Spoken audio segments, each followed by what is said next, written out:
Hello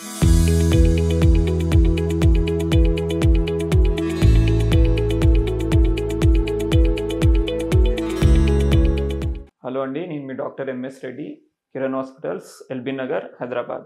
ఒకవేళ అదే stone కనుక కింద సిబిడిలో కన్నా వచ్చింది, లేదు అంటే ప్యాన్క్రియాటిక్ డక్ట్కి వచ్చి అబ్స్ట్రక్ట్ అయ్యింది అనుకుంటే ఈఆర్సిపి ఫస్ట్ ఎంఆర్సిపి అనే టెస్ట్ చేస్తారు. ఎంఆర్సిపి టెస్ట్ చేసి అందులో స్టోన్ ఎక్కడ ఉంది, అది నిజంగా బ్లాక్ చేస్తుందా, ఎన్ని స్టోన్స్ ఉన్నాయి, మల్టిపుల్ స్టోన్స్ ఉన్నాయా, సింగిల్ స్టోన్స్ ఉన్నాయా కన్ఫర్మ్ చేసుకొని దాని తర్వాత ఈఆర్సిపి అంటే నోటి నుంచి ఒక గొట్టం పాస్ చేసి కెమెరాతో ఈ స్టోన్ని అనేది రిలీవ్ చేస్తారు. రిలీవ్ చేసి చిన్న టీ ట్యూబ్ అనేది ప్లేస్ చేస్తారు. ఇది ఈఆర్సిపి ప్రొసీజర్ అంటారు. ఇది ఎప్పుడు చేస్తారంటే స్టోన్ గాల్ బ్లాడర్ నుంచి కిందికి స్లిప్ అయ్యి జాండీస్ రావడం, లేదు అంటే ప్యాన్క్రియాటిక్ డక్ట్లో వచ్చి అబ్స్ట్రక్ట్ అయ్యి సివియర్ పెయిన్ రావడం, విపరీతమైన నొప్పి వస్తుంది. సెంటర్లో పొట్ట కరెక్ట్ బొడ్డు మీద భాగంలో విపరీతమైన నొప్పి వస్తుంది.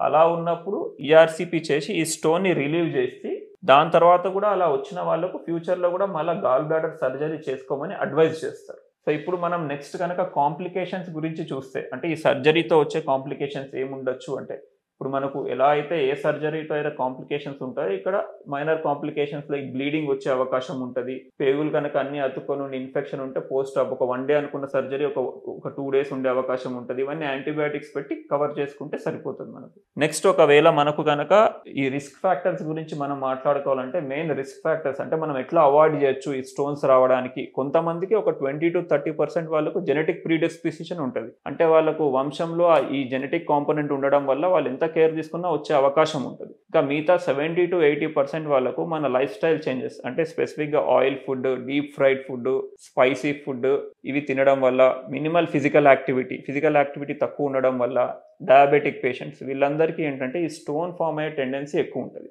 సో అలా స్టోన్ ఫామ్ అయింది అనుకోండి, ఒకసారి మనం స్కానింగ్ చేయించుకొని మీ డాక్టర్ దగ్గరికి వెళ్తే వాళ్ళు అడ్వైజ్ చేస్తారు మనకు పెయిన్ వస్తుందా, పెయిన్ రావటం లేదా.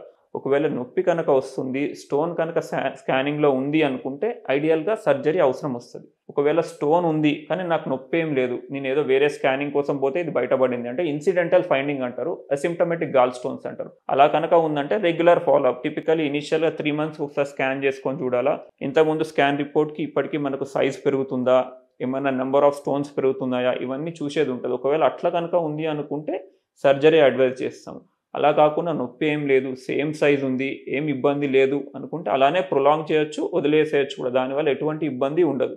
బట్ పెయిన్ కనుక వస్తే సర్జరీ ఈజ్ అడ్వైజ్డ్. చాలామందికి నొప్పి లేకుండా అలానే వదిలేసిన వాళ్ళు ఉన్నారు, దానివల్ల ఎటువంటి ప్రాబ్లం కాదు. కానీ ఒక్కసారి నొప్పి కనుక వస్తే ఖచ్చితంగా సర్జరీ చేసుకునే అవకాశం ఉంటుంది.